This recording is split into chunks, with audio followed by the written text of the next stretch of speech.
Today we're standing at T-Ticket Park, which is a site that the 300 Committee purchased in 2011 from the Vieira family. This was a driving range, and we worked to convert it to T-Ticket Park about 9 years ago at this point. It does have accessible trails, and it's one of our showpiece conservation areas in Falmouth.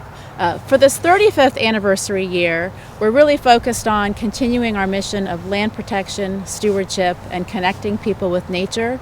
The reason we formed the 300 Committee was to honor the tercentennial of the town, because at that time Falmouth was just becoming, it was just developing very, very, very rapidly. There were over 500 building permits being given out a year and an equal number of new lots being created.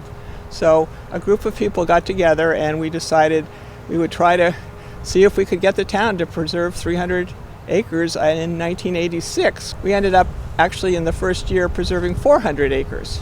And then I originally thought, well, this is a one-year commitment, but we had such fantastic support that people said, well, let's keep going. And so we have. And it's just, even looking at T-Ticket Park is indicative of the kind of support we've gotten. I have landowners who are willing to sell a property to us for less than its appraised market value, and it's beneficial for them from a tax standpoint, and it's obviously beneficial to us. When something comes available, we don't just say, oh, we'll buy it. We have to make sure that it meets our criteria and makes good common sense, and will add to the other parcels in Falmouth that we can link together.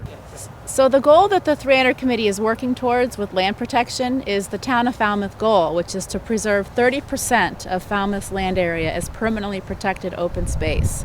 As of 2020, Falmouth has about 23% of its land area permanently protected. That includes federal lands, state, town conservation lands, and lands that nonprofits have preserved, which includes the 300 Committee Land Trust, Salt Pond Area Bird Sanctuaries, Oyster Pond Environmental Trust, and other environmental conservation organizations like the Buzzards Bay Coalition, who do work here in Falmouth.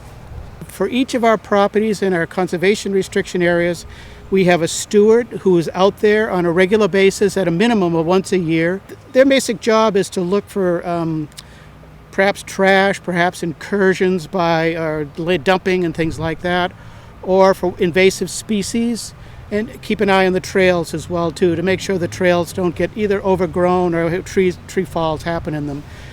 We think these properties are very important, not only to get people out on the land, but also for mitigation of climate change as well, too. Any land that stays in natural lands helps us to prevent climate change or slow down the rate of climate change increase.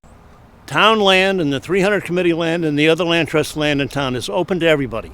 It's not just for people who are members. We have over 1,000 members. It's not just for them. It's for everybody.